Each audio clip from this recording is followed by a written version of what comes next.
Ce mardi 1er octobre, près de 400 missiles balistiques ont été lancés en direction d'Israël depuis le sol iranien.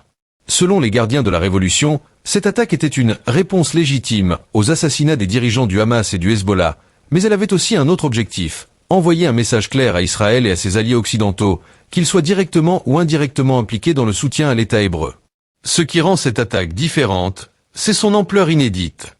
En comparaison avec les frappes passées, jamais l'Iran n'avait lancé autant de missiles en une seule journée.